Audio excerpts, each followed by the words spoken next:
To kick off today's broadcast, we told you about the extended heat warning that is currently taking place. And in a few minutes, Tina will provide the weather forecast, but you'll definitely know it's hot out there after watching our next segment. Earlier today, I had my monthly interview with Milton Mayor Gord Krantz, and for the first time in over 3 years that I have been doing these interviews, Mayor Krantz ditched the suit jacket and the tie due to the heat. We started our chat discussing what is turning out to be an unusually hot summer. This has been rather challenging for a lot of individuals. And of course, I have gotten rid of the jacket and the tie for the time being there too. So as professional as I look sometimes, but you have to be concerned about your health. And when I talk about your health, my health, everybody else's health there as well. So providing some of those cooling spaces such as our sports center and libraries and that. And I do encourage people to use them, especially if they don't have air conditioning in their home. But most of it, I think, are fairly fortunate here in Milton and in Halton. We go from our home, which is air conditioned, we go to our office that's air conditioned, or place of employment, and to our car or a bus or train, which is air conditioned. But there are those individuals out there that need that help. So I would encourage those people that do not have air conditioning to seek it out because, it can be devastating to your health. Stay safe, stay cool, stay hydrated, I think is what everybody is saying. Make sure you drink some water. Now, Mayor Krantz, when we talk the history of Milton, your name always comes up. You are a part of the history of Milton. You've been the mayor for so many years and in politics even longer. But Halton Region announced plans to remove and transfer ownership of its entire 30,000-piece heritage collection.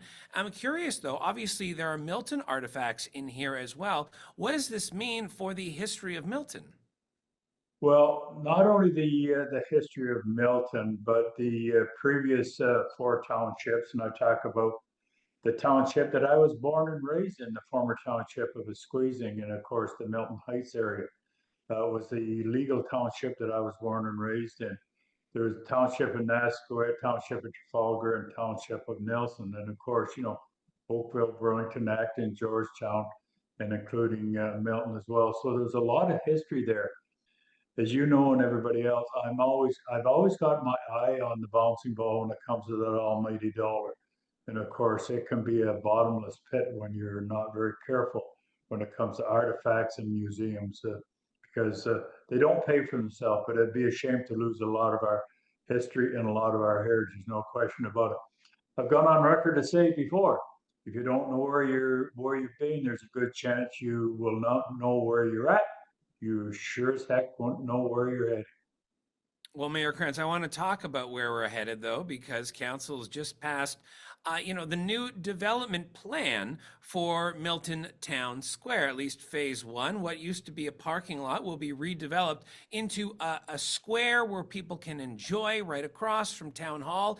And there's a rumor going around that square may very well be named after the person I'm talking to right now. Let's start the position. How would you feel about that square being named Gord Krantz Square? Well, Jason, it's a very humbling thought. There's no question about it. And I've often said tongue in cheek, I start rumors, but I did not start that rumor.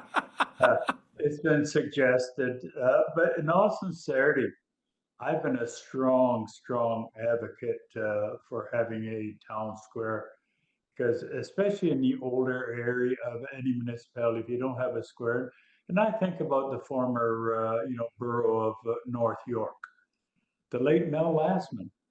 There's the Mel Lastman Square, and who did a lot of work on that was the late Mel Lastman. I knew him quite well.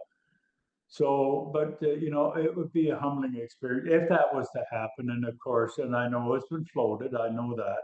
But of course, what I would do, whether it be this council or some previous council or some former council, I'd have to, remove myself from any of that debate. There's no question about it. But yeah, it's a great thing for a community to have a community square. And again, I allude to the Mel Lastman Square. And there's other squares around in other municipalities, including the city of Toronto, and other such as the Gardner and the Toronto Civic Square that's there, that's named after individuals, has done a fair bit of work. But it takes a bit of leadership, and of course, it takes a good council to have that vision as well. So I've been blessed with some pretty good councils over the years on having that vision as to what will happen, not if it'll happen, it's when it'll happen, and it will happen.